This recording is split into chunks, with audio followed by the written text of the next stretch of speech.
2023 में सियासत धर्म के आसरे अंगड़ाई लेती नजर आई। फिर चाहे कर्नाटक में बजरंग बली का नारा हो या फिर मध्य प्रदेश से राजस्थान तक राम मंदिर का जिक्र हो।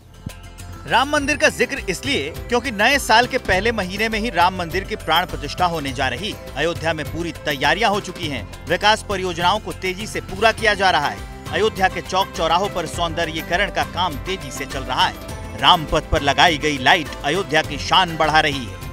अयोध्या के लिए 2023 का साल बेहद अहम रहा, क्योंकि इस साल न सिर्फ राम मंदिर का निर्माण आखिरी चरण में पहुंचा, बल्कि दिवाली पर दीपोत्सव के आयोजन ने पुराने सारे रिकॉर्ड तोड़ दिए। विकास के पटल पर भी 2023 में अयोध्या ने नया मुकाम तय किया। अयोध्या का मर्यादा पुरुषोत्तम श्री राम इंटरनेशनल एयरपोर्ट तैयार हो चुका है, तो वहीं अयोध्या का रेलवे स्टेशन का कायाकल्प विकास का बड़ा उदाहरण बनकर उभरा है। फिलहाल सबकी नजर 2024 के पहले महीने की 22 तारीख को होने जा रहे प्राण प्रतिष्ठा समारोह पर है। ज्ञानवापी मंदिर है या मस्जिद, ये सवाल सर्वे के बाद भी रहस्य बना हुआ है। इसे लेकर हिंदू पक्ष का अपना दावा है तो मुस्लिम पक्ष का अपना। लेकिन इलाहाबाद हाई कोर्ट से लगे झटके के बाद मुस्लिम पक्ष का दावा कमजोर दिख रहा है। अदालत ने टाइटल सूट को चुनौती देने वाली मुस्लिम पक्ष की याचिका सहित उनकी 5 याचिकाएं खारिज कर दी। ये फैसला जस्टिस रोहित रंजन अग्रवाल की सिंगल बेंच ने सुनाया है। दरअसल मुस्लिम पक्ष ने हिंदू पक्ष के 1991 के मुकदमे को चुनौती देते हुए इलाहाबाद हाई कोर्ट में याचिकाएं दाखिल की थी, जिन्हें कोर्ट ने खारिज कर दिया। ज्ञानवापी का विवाद काफी हद तक अयोध्या जैसा है। हालांकि अयोध्या के मामले में मस्जिद बनी और इस मामले में मंदिर मस्जिद दोनों ही बने हैं।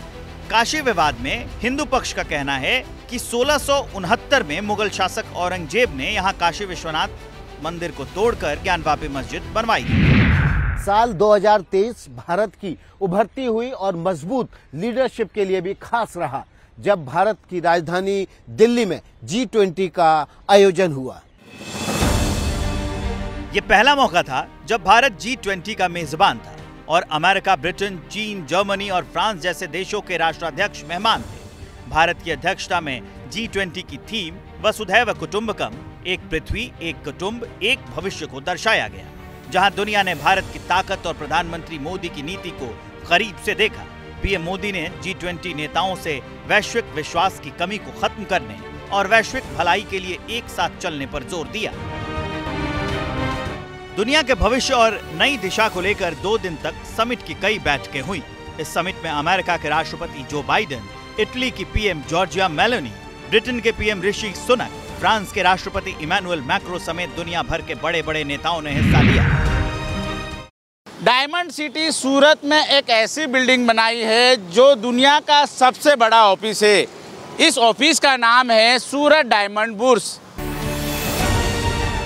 अब तक इंटरकनेक्टेड बिल्डिंग को लेकर सिर्फ अमेरिकी रक्षा मुख्यालय पेंटागन का नाम जाना जाता था, लेकिन सूरत की डायमंड बुर्स के आगे वो नाम भी बहुत छोटा हो गया। 35.54 एकड़ में फैली इस इमारत का बिल्डअप एरिया 67 लाख वर्ग फीट है। इस ऑफिस को बनाने के पीछे जेम्स एंड ज्वेलरी से जुड़े बिजनेस को बढ़ाना और सूरत को दुनिया में एक मॉडर्न डायमंड मार्केट के रूप में विकसित करना है। दरअसल डायमंड ज्वेलरी के एक्सपोर्ट में भारत बहुत आगे है, लेकिन पूरी जेम्स ज्वेलरी में भारत का शेयर केवल 3.5% है। ऐसे में सूरत डायमंड बुर्स गेम चेंजर साबित हो सकता है और भारत का मार्केट शेयर डबल डिजिट में आ सकता है। अंतर्राष्ट्रीय स्तर पर भारत का दबदबा लगातार बढ़ रहा है और अब उसका लक्ष्य दुनिया की तीसरी सबसे बड़ी अर्थव्यवस्था बनने का है।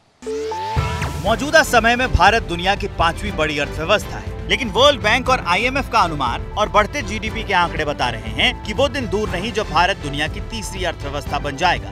हाल ही में अमेरिकी ब्रोकरेज फर्म मॉर्गन स्टैनली ने अपनी एक रिपोर्ट में दावा किया है कि 2027 तक भारत की सांकेतिक GDP 5 लाख करोड़ डॉलर तक पहुंच जाएगी और भारत दुनिया की तीसरी सबसे बड़ी अर्थव्यवस्था वाला देश बन जाएगा। फिलहाल भारतीय अर्थव्यवस्था का आकार करीब 3.75 ट्रिलियन डॉलर है और प्रति व्यक्ति आय $2600 है, जो अमेरिका, चीन, जापान और जर्मनी के बाद 5वीं सबसे बड़ी अर्थव्यवस्था है।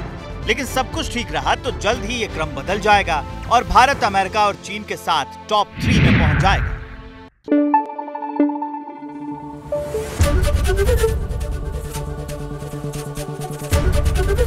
एबीपी न्यूज आपको रखे आगे।